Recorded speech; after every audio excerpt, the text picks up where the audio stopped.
Morning, everybody. Thank you for joining us.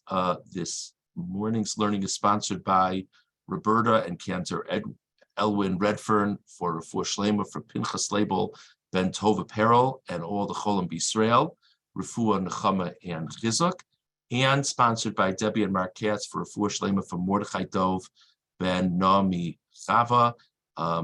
Both people be well among all the other sick of Israel. Thank you. Thank you to Roberta and Debbie and your husbands for sponsoring. Okay, we will begin with chapter 29, verse 15. We left off with this yesterday. Yaakov has come. Yaakov has spent a month with Lavan, and all of a sudden, out of the blue, there's this line. Lavan says to him, why should you work for me for free? Let's figure out what your compensation should be. And we mentioned yesterday, there hasn't been any discussion of any actual account of Yaakov working. So where'd that come from? So the first pshat the Ramban said is an interesting pshat. The Ramban says that actually the fact that it says that when Yaakov encounters Rachel, he gives her sheep to drink implies, says the Ramban, he's really kind of putting two and two together, then it must be that Yaakov took care of the sheep from that point onward. So since he's been taking care of the sheep all that time, Lavan says to him, gosh, you've been doing all this work for free. What's going to be your compensation? But now I want to see another pshat in the Ramban. It's the Ramban on Pasuk Tesvav, about 4 lines into the Ramban. The Efshar Od Lomar, it's also possible to say, Ki Lavan Diber Ba'arma. This is sort of the understanding that I think has more legs with people. Lavan spoke to him in a very sly kind of way, which definitely fits our image of Lavan. Amar lo mitchila ki atzmo v'sarahu v'yachmol alav kasher yachmol adam al atzmo v'yal b'sarahu. So Yaakov comes. Lavan says, wow, you're my flesh and blood. I'm going to take care of you. You're my guy. You're with me. And that's normal. Kasher Rasha Yaakov is akev sham misparnes me'asher Lavan. Now it's been a month. And Yaakov has been there for a month. And he's living off of Lavan's house. He's eating Lavan's food and so on and so forth. Amar lo, hachi achiata v'tavdeni chinam. So Lavan comes over to Yaakov and says, listen, Yaakov, you're my mishpacha. It shouldn't be that when you work for me, it's for free. Ki yodati ki meyata tavodosi. I know you're going to work for me. Ki ish musarata v'lo sisparnes mishal acherim. You don't strike as the mucher type. So obviously, you're about to start working. I'm sure you are. So let me mention why I'm bringing this up. The reason I'm bringing this up is because it's evident to me that you're going to start working. I'm telling you, I know you're thinking about working. I don't want you to work for me for free.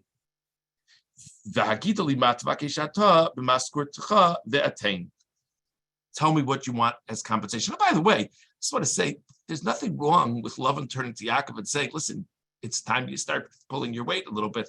I don't think that's the issue. I think the issue is more just the style. In other words, it's, just say it, but this whole shtick, I think that's what we're drawing on here. Us hikir Yaakov dato. From that line, Yaakov understood the mindset of Lavan. V'amar lo, sheyavod so zayin shana berachel. And Yaakov responds, you know what? If I work for 7 years, I'd like the opportunity to marry Rachel, and that's the deal.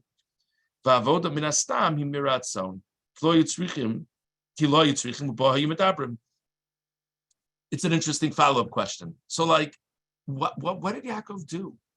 What did Yaakov do? Did he have a kiosk selling cell phones? I mean, what did he do for Lavan? What did he do exactly? So the Ramban says it just makes sense that he looked after the sheep. First of all, they clearly had sheep. We know that already. And we're going to see later in this parsha, they have all these kinds of discussions having to do with the livestock. So it just makes sense that's what he was dealt with. So this is an interesting Ramban with these 2 pshatim. Okay, we're going to jump ahead to verse 31. We know the story. Lavan pulls a switch, and Yaakov unintentionally ends up marrying Leah, and then Yaakov's very upset, and so then Lavan also tells him that he'll give him Rachel's hand in marriage for another 7 years of work. So now he's married to both of them. Let's actually start with verse 30, chapter 29, verse 30. Vayavo gamel Rachel vayahav gamas Rachel mileah. So Yaakov marries Rachel. The language is very interesting. He loved also Rachel, literally translated from Leah. Presumably the meaning is more than Leah. So he loved Rachel more than Leah. The deal was he's now going to work an additional 7 years now that he has Rachel's hand in marriage as well. Verse 31. Vayar Hashem kisnua Leah. Hashem saw that Leah was hated. Vayiftaches rachma. And so Hashem opened her womb. V'Rachel akara. And Rachel was barren. It's striking to think about what this means that Yaakov hated Leah. I should note for the record, it doesn't say that Yaakov hated Leah. It says that God saw that Leah was hated, but presumably it means Yaakov hated Leah. Very, very strong word to say, to hate Leah. But the other thing that's very challenging is in verse 30, it says, he loved Rachel more than Leah. So, if he hates Leah and he loves Rachel, you wouldn't say he loves Rachel more than Leah. Of course he loves Rachel more than Leah. He hates Leah. So the psukim are a little bit interesting. The other thing is that phrase in verse 30, there's a word in there that's really sticky. Also, it's really interesting. Vayahav gamas Rachel mileah. He also loved Rachel more than Leah. The also just seems to be very awkward in the wording. So what's going on here? Let's start with the Ramban. Ramban on Pasuk Lamed Aleph, Kisnua Leah. Hine Leah Ramsa Bachosa Gam Yaakov. Leah betrayed her sister and Yaakov by participating in this trick of a wedding. That Yaakov thinks he's marrying Rachel and he ends up marrying Leah. Now you'll say, what are you blaming Leah for?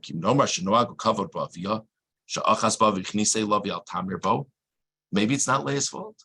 Maybe Lavan takes her, he sticks her in this room. He says, listen here, you're marrying this man. What's she supposed to do? So the Ramban says, if that's what you respond to me, I'll tell you, she didn't have to leave the room. She could just tell Yaakov that it's Leah. She could hint to Yaakov that it's Leah. We're not talking about a moment. She was with him the whole night. It was just the two of them. And he only understands that it's Leah when he gets up in the morning.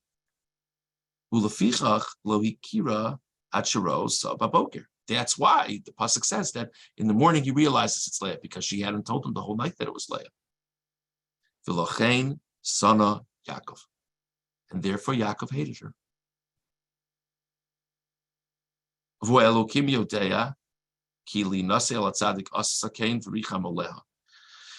But says the Ramban, God knows that she wasn't just trying to be a trickster. She saw this as a remarkable opportunity to marry this great person. And because of that, he had mercy on her. So the Ramban is really interesting, because what he's saying is, when we say Leah is hated, the Ramban says it's exactly what it sounds like. And there's a reason for it too. So then, if there's a reason for it, why should God open her womb?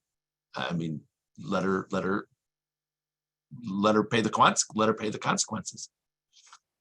So Ramban says, because even though there's a valid reason that Yaakov resented Leah, Hashem understood why she did it, and he had rachmanas on her because she had good intentions when she did it.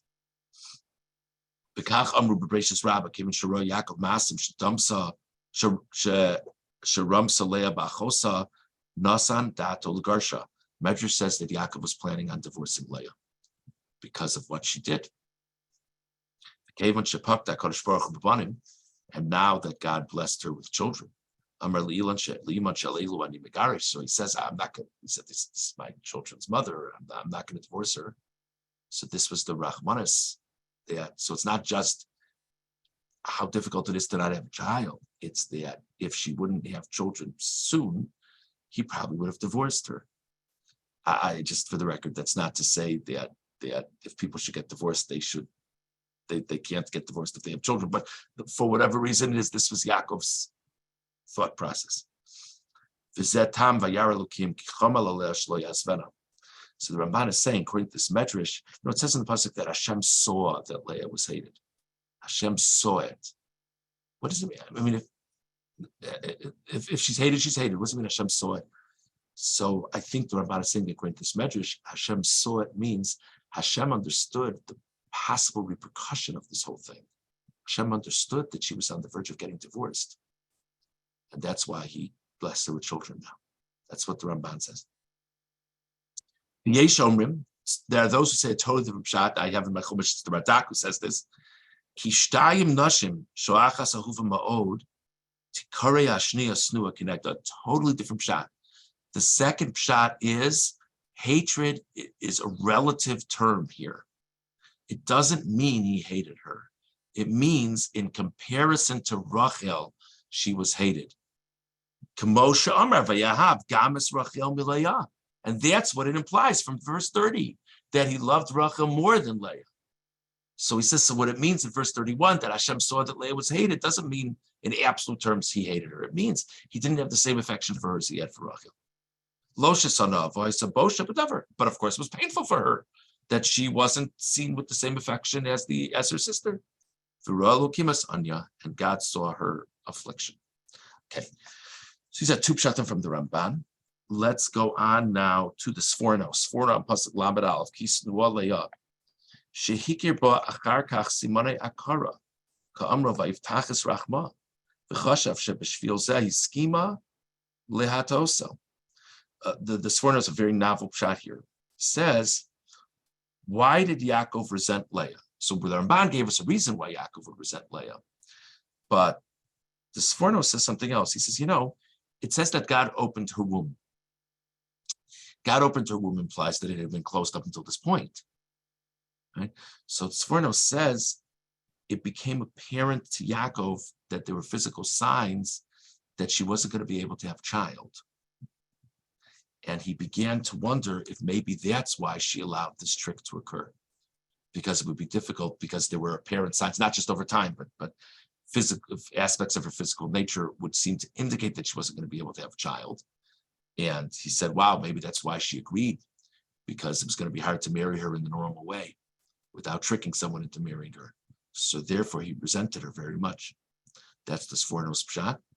For Rachel akara, akara b'tiva v'nishara kachat shakel yisbarach pasachas rachma. So then the end of the pasuk that Rachel was barren means that they sort of, it gives you a whole different perspective on things. This is Sforno, that Rachel and Leah kind of started in the same boat. They both were going to have difficulties having a child. And God had this unique compassion for Leah because he saw how Yaakov was interfacing with her and how he connected this to the fact that she tricked him in marrying her in the first place. And so God answered Leah, but didn't answer Rachel until much, much later, many years later. It's just an interesting thing. We'll hold here. So we discussed the second answer of the Ramban regarding what exactly is Lavan saying to Yaakov when he says, why should you work for me for free? And we discussed three ideas actually, as to what it means that God saw that Leah was hated.